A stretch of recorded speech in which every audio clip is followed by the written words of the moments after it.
Bonjour à tous et bienvenue dans ce tout nouveau numéro du Rencontre du deuxième type. Je suis toujours Jules. Et je suis toujours Nico. On vous prévient, parce que il faut vous prévenir, le son est un peu spécial, est un petit peu dégueulasse, si j'ai pas réussi à le réparer, à le modifier, à le bonifier, dirons-nous, tout à fait.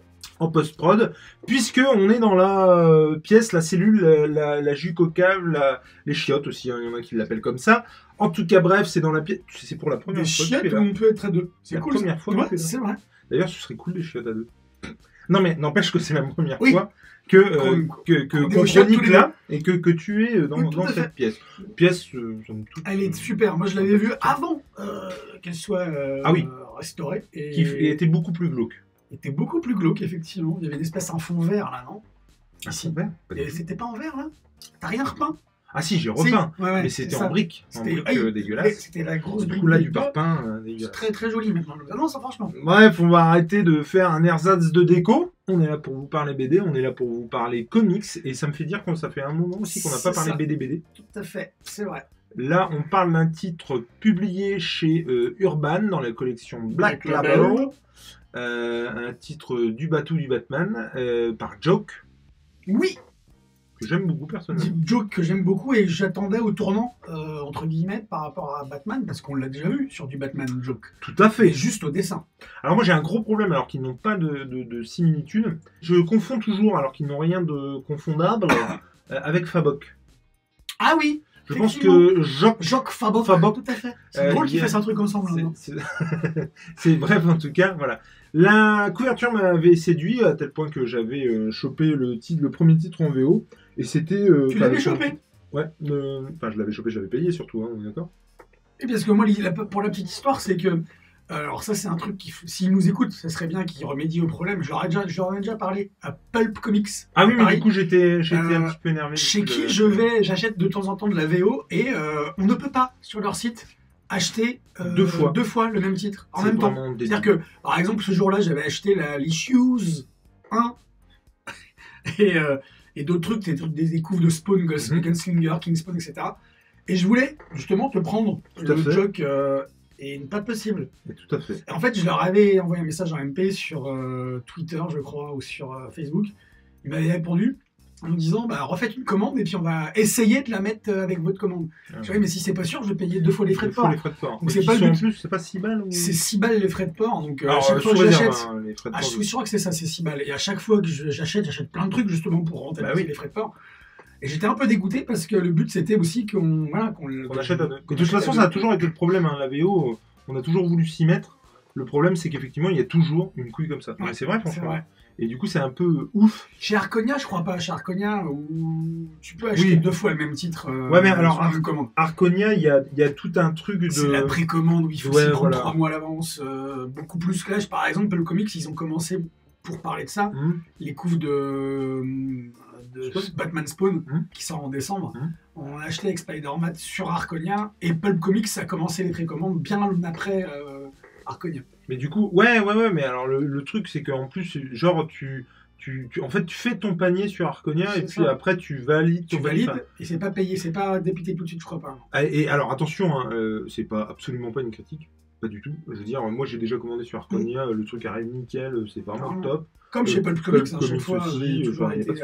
Mais c'est vrai qu'Arconia, ce système-là, même si certains diront, je vois pas le problème, il n'y a pas de souci en soi, c'est juste différent. Bah moi, j'arrive pas à m'y faire. En fait, je trouve ça un peu. Oui, moi non plus. Je trouve ça spécial et du coup. Faut tout taquer en fait en plus. Mais il ne reste qu'à chaque fois que j'ai commandé chez Arconia, le truc arrivait nickel dans les temps, c'était impeccable. Et en l'occurrence, pour revenir à One Dark Knight de Joke, puisqu'on n'a toujours pas dit le titre, effectivement, il s'agit de One Dark Knight de Joke. Voilà. Et chez Pulp Comics, ils avaient la couve, la variante couve où on voit Gotham illuminé, comme si on regardait la Gotham de très très haut. Qui est magnifique, la couve, et je l'ai pas prise, je regrette de pas l'avoir prise parce que je la trouve... Alors, la couve standard, ouais, elle est top aussi. Hein. Ouais, franchement, ouais. Elle est vraiment top, Joe qui fait carrément le taf, je trouve, graphiquement, c'est d'ailleurs un des gros points positifs du comics, de ce titre. C'est un one-shot. C'est intéressant aussi. C'est un one-shot, donc c'est intéressant aussi. Il coûte 17 balles en euros. 1 euro, et sachez que du coup je le vois en même temps, mais l'édition en anglais, en tout cas celle que tu peux choper, je le dis pour le coup, je suis allé sur le site d'Amazon, en anglais c'est 28,36 €. Le TPB?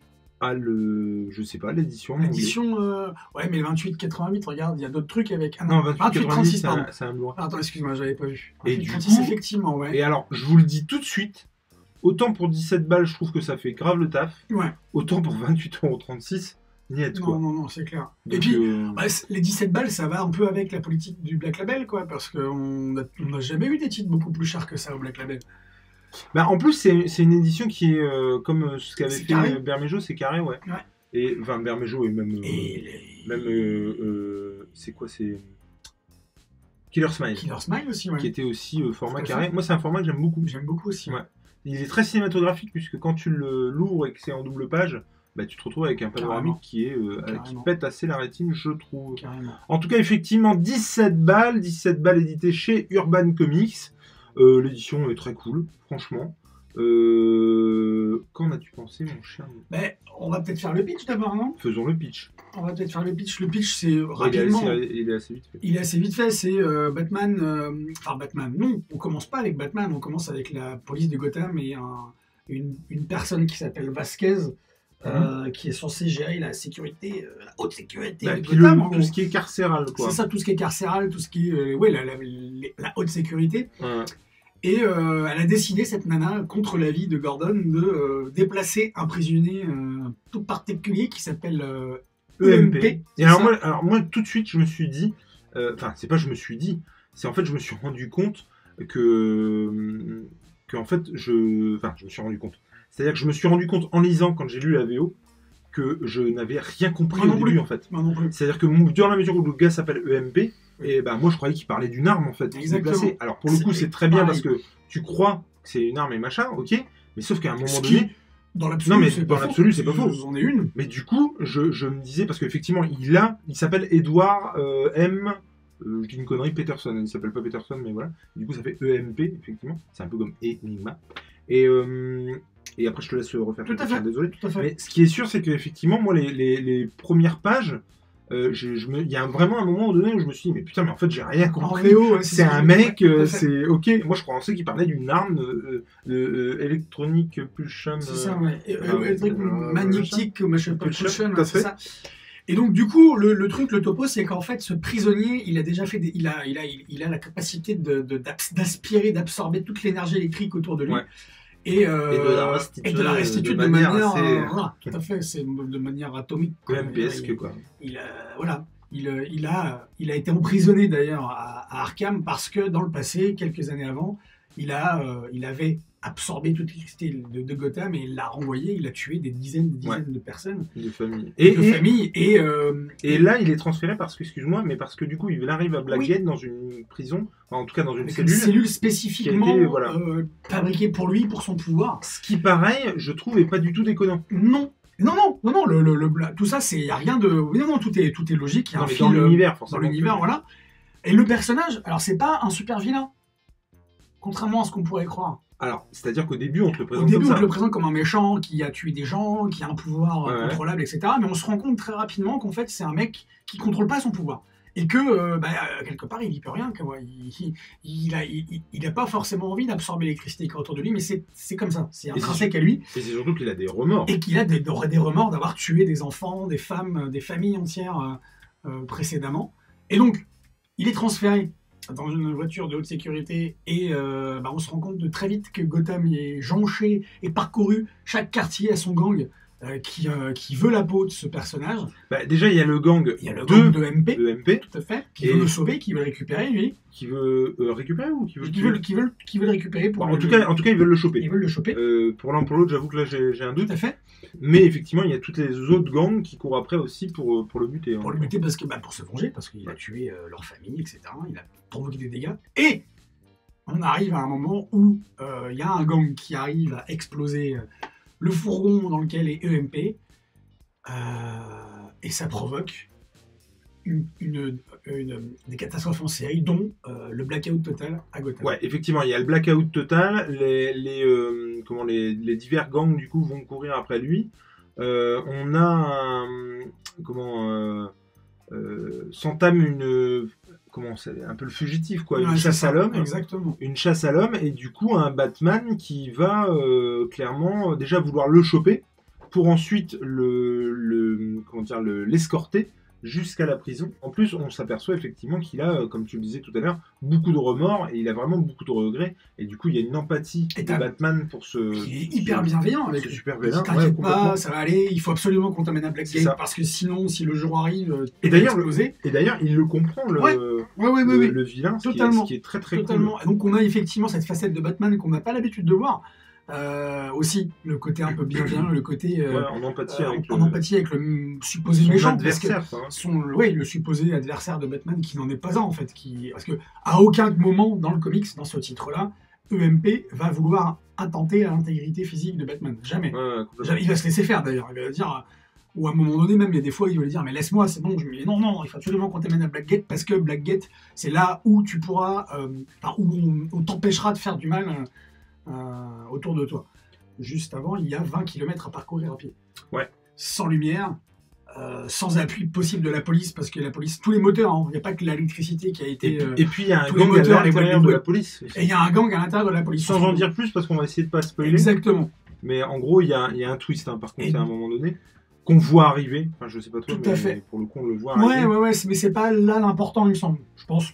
Parce qu'effectivement, moi, comme je disais tout à l'heure en début de vidéo, pour en finir avec le topo et puis pour répondre à ta question où tu me demandais mon avis, moi j'ai adoré déjà les dessins de Jock. Ouais. C'était déjà le cas quand moi je l'avais déjà vu sur Batman ou sur d'autres titres dans le passé, surtout particulièrement dans Detective Comics il me semble.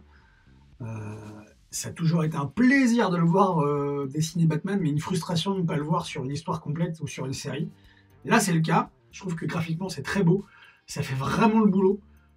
Tout à l'heure, tu disais que ça faisait penser un peu à... moi, en fait, je reprends ce que tu dis, parce qu'effectivement, moi, graphiquement, je trouve que c'est plus que le taf, en fait. Je trouve qu'il y a des relents de Phillips, et en plus, on est dans une ambiance un peu à la Brubaker et Phillips. Tout à fait. Dans la mesure où c'est très... c'est un Batman qui va être acculé et qui... du coup va être mis à mal par tous en fait, et par Gotham elle-même.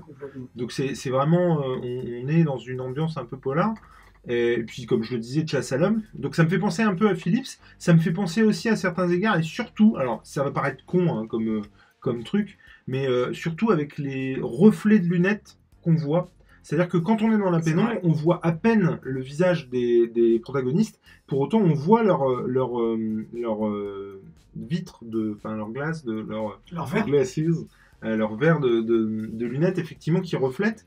Et ça, moi, ça me fait beaucoup penser à Tim Sale, pour le coup. C'est vrai. Et même si le dessin n'a strictement rien à voir avec Tim Sale, mais il y a des petits trucs comme ça qui me font penser à d'autres artistes. Et pour autant, effectivement, mais même, tu vois, cette couleur un peu bleutée, violacée, ça me fait penser encore à d'autres artistes. Enfin, il y a vraiment plein de trucs. Et en fait, pour ma part, et après, moi, ce que j'ai apprécié du titre aussi, c'est qu'il fait référence à plein de trucs que je connais, mais à chaque fois, il le fait pas en mieux, mais en tout cas, il synthétise un peu tout ça.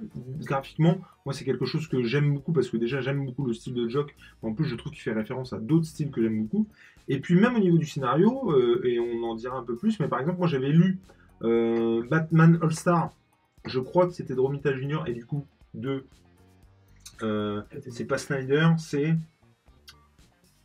King, de Tom King, je crois, j'espère, parce que à l'occasion je me plante complètement. En tout cas, c'était un peu le même truc, je sais pas si tu te souviens, mais en gros, il était avec double face, si je dis pas de conneries, et il devait aller d'un point A à un point B, et il rencontrait bien sûr plein de super vilains. Et là, moi, c'est ce que j'ai apprécié, c'est-à-dire que ça aurait été très facile de tomber dans les travers de All-Star, où il rencontre un peu des personnages haut en couleur. Oui, des super vilains de l'univers de Batman. Des super vilains, de seconde zone ou pas d'ailleurs. Et là, pour le coup, on est vraiment sur les gangs et Gotham. Et du coup, moi, ça, j'ai beaucoup apprécié. Et j'ai d'autant plus ressenti ce côté... il y a encore quelques kilomètres à parcourir. C'est clair, on est à fond. Il lui reste quelques trucs dans sa besace, mais pas trop. Et l'heure qui tourne, on voit des indications d'heure. Et les introspections de Batman aussi. Enfin, pour le coup, j'ai trouvé qu'il réussissait dans l'espèce de chasse à l'homme, là où All-Star... et puis, chasse à l'homme, si on voit Batman qui est acculé, on voit Batman qui est affaibli, parce qu'en fait, le pouvoir de EMP affaiblit ses sens. Oui. Il a Batman qui est quand même le cérébral du DC Universe, de l'univers DC, pardon, je me la fais à l'anglaise. On sent que le gars, ses capacités psychologiques, elles sont totalement annihilées, ou pas totalement, mais elles sont affaiblies par le pouvoir de MP, et donc il pense pas comme d'habitude. Donc il y a des moments où il se retrouve dans des situations, il a la lucidité de se dire ouais, ok, je suis dans cette situation-là parce que j'ai pas toutes mes capacités cérébrales à fond, et il se met dans des situations parfois où... Je sais pas si c'est par rapport au pouvoir, mais en tout cas c'est clairement par rapport... Enfin, je veux dire, il en a ras-le-bol, quoi. Oui, mais il le dit à un moment donné. Quand la nuit commence, il sait qu'il va en avoir pour un moment et qu'il va en chier. Effectivement, il en chie. Je me rappelle notamment d'un moment où il remet son masque comme il peut. Et du coup, mais même ça, je trouve que ça pète la classe. Ouf, quoi. Et effectivement, régulièrement, il a rarement été aussi mis à mal, quoi. Je me souviens notamment de la scène sur le pont, qui était excellente, quoi. Enfin, franchement, j'ai adoré cette scène. Et pour le coup, ouais, moi, du coup, je spoil un peu mon avis, mais pour ma part, j'ai passé un excellent moment de lecture. Alors, est-ce que c'est dû au fait qu'on avait passé un très mauvais moment de lecture juste avant?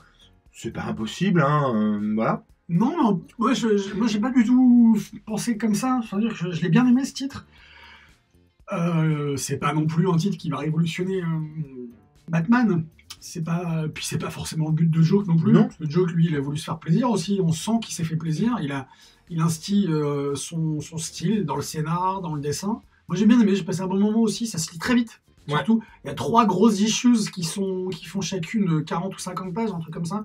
Mais même la manière dont c'est découpé, oui, je trouve que ça hyper classe. Totalement, ouais. Et puis, je trouve aussi la composition des planches aussi, elle est au niveau de la colorisation aussi, parce que là, il faut pas oublier qu'on est dans un Gotham où c'est totalement noir. Il n'y a pas de lumière, il n'y a plus rien. Donc, c'est le noir total. Et Joke, il arrive à retranscrire ça avec des mélanges de couleurs qui sont électriques, des mélanges de couleurs avec le feu. Du coup, j'ai trouvé ça très très intelligemment fait, franchement. De toute façon, on est beaucoup plus dans le bleu du coup que dans le noir. Ouais, totalement. Ouais. La ville est noire et du coup tout le reste est bleuté, machin. Alors on avait juste un souci par rapport à ça, c'est que, alors on va essayer de pas vous révéler le twist, hein, bien entendu, mais déjà le twist en soi était pas foufou. Le méchant de l'histoire.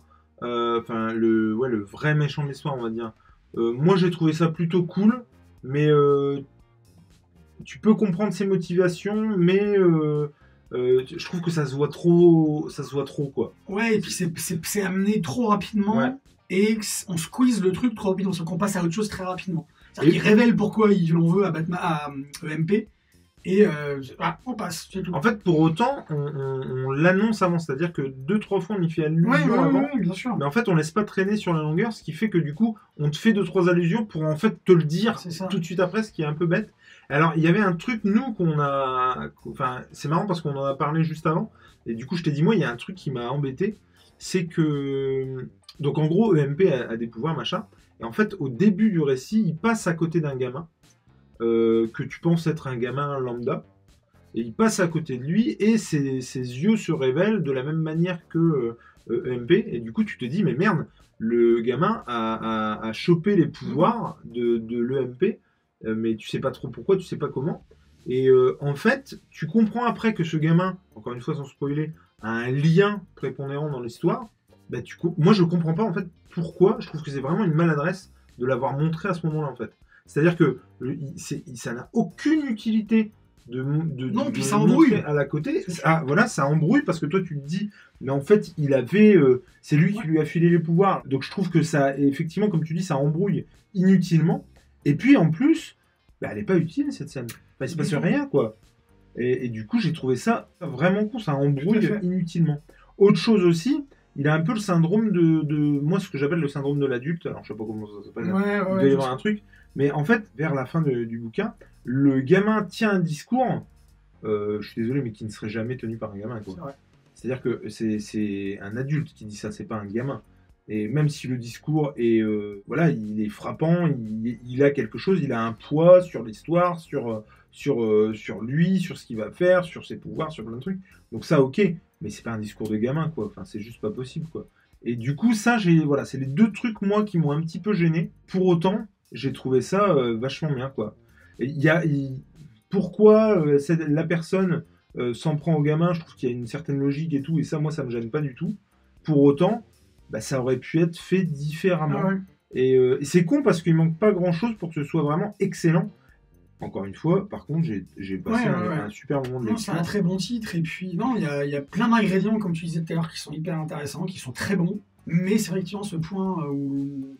Moi, il n'y a pas que ce moment où on a le méchant qui rencontre le gamin et qui nous embrouille un peu l'esprit. Moi, ce que j'aurais aimé, c'est, en plus de ça, c'est qu'on développe le caractère du méchant, qu'on développe la raison pour laquelle il est méchant. Pourquoi il est méchant dans cette histoire? Parce qu'on en parle, comme on l'a dit tout à l'heure, mais c'est squeezé pour passer à autre chose. Alors oui, on peut comprendre que Joe, qu'il n'avait pas la place de le faire, mais il aurait pu remplacer certaines choses avant, en l'occurrence ce dont on parle là par rapport à cette planche, par ça, par une courte histoire de ce qui s'est passé ou un flashback. En fait, effectivement, c'est un peu dommage parce que s'il y avait eu ce flashback, ça aurait vraiment donné du grain à moudre. Ça aurait décanté le truc et ça aurait exactement donné du grain à moudre. Et autre chose par contre que j'ai trouvé hyper cool et que j'ai pas souvenir de l'avoir vu comme ça, fait comme ça, machin, mais c'est, et là on le voit, mais la carte qui est omniprésente. Et oui, je voulais en parler aussi. Dès le début, en fait, on fait des points cartes, c'est très bon ça. Où il est dans la ville, le trajet, où sont les gangs, par rapport aux autres gangs. Extraordinaire. Ouais, ça j'ai beaucoup aimé aussi. Hein. Et parce que c'est vrai que moi,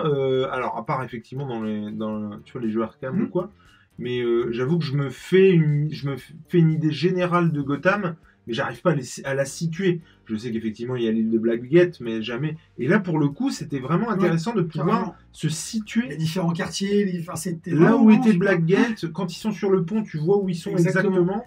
J'ai trouvé que c'était pour le coup très cool. Et du coup, ça caractérisait Gotham et sa situation géographique comme jamais. Quoi. Complètement. Moi, je suis tout à fait d'accord. Donc, est-ce que tu conseilles ce... Oui, je le conseille parce que c'est une lecture qui est rapide. Si vous l'achetez neuf, c'est pas cher, 17 balles. C'est un bel ouvrage, c'est beau à l'intérieur, ça nous raconte on voit une autre facette aussi de Batman. C'est pas cher pour ce que c'est. C'est pas cher pour ce que c'est. C'est vrai par rapport à le précédent lecture. On parle de Primordial, hein, et par rapport à Primordial ou d'autres trucs. Oui. Pour le coup, je trouve que je le conseille. Ça le vaut. Je le conseille pour ceux qui aiment Batman, parce qu'on retrouve du Batman pur jus, même si on voit une facette de Batman qui on le sent inquiet quand même, le Batwoman. On le sent inquiet comme jamais il l'a été, quoi. Et on le sent inquiet alors que il aurait pu, dans les histoires précédentes de Batman, il aurait très bien pu être inquiet pour un Robin ou pour un membre de la Bat-Family, mais jamais il a été comme ça. Là, il est vraiment inquiet pour sa vie à lui, mais inquiet aussi pour la vie de Edward, mais la vie de tous les Gothamites, quoi. Et c'est fou de le voir dans cet état-là de bienveillance et d'inquiétude et d'humanité, du coup, parce qu'il est très très humain. Et donc cette facette de Batman mérite qu'on s'arrête sur ce titre, franchement. J'irai même plus loin, je trouve que sa relation aux autres est vraiment chouette, que ce soit...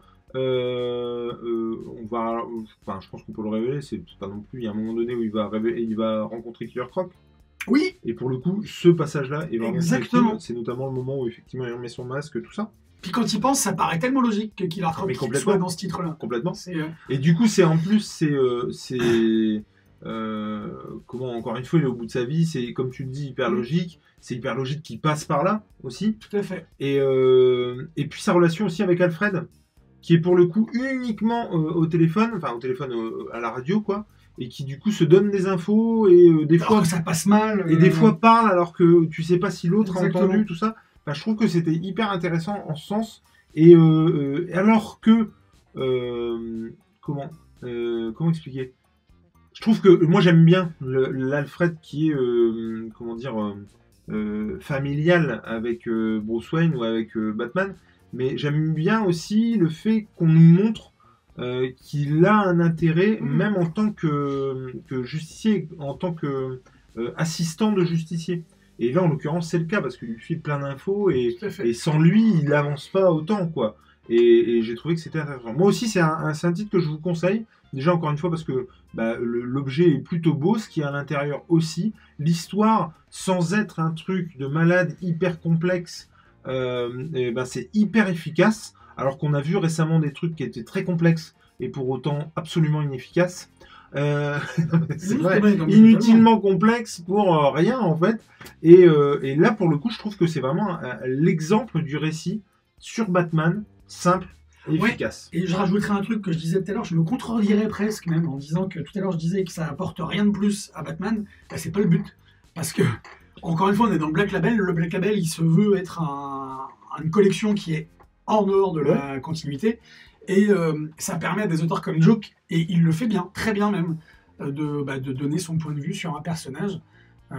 Et c'est rien que pour ça aussi, c'est à aller voir, quoi, à aller lire. Et moi, clairement, je regrette de ne pas avoir chopé les 2 autres issues en VO, quoi. Et je vais regarder s'il n'y a pas moyen de les choper quand même. On peut les choper encore, je pense, sur Pulp Comics. Parce que du coup, je ne sais pas si du coup j'achèterai la VF ou la VO, mais en tout cas, c'était très chouette. Ouais. Et moi, je vous le recommande. Donc, 17 balles chez Urban Comics, dans toutes les bonnes crèmeries. Et que ce soit du Batman par Joke ou Fabok, l'important, c'est de lire. Allez, ciao! Bisous!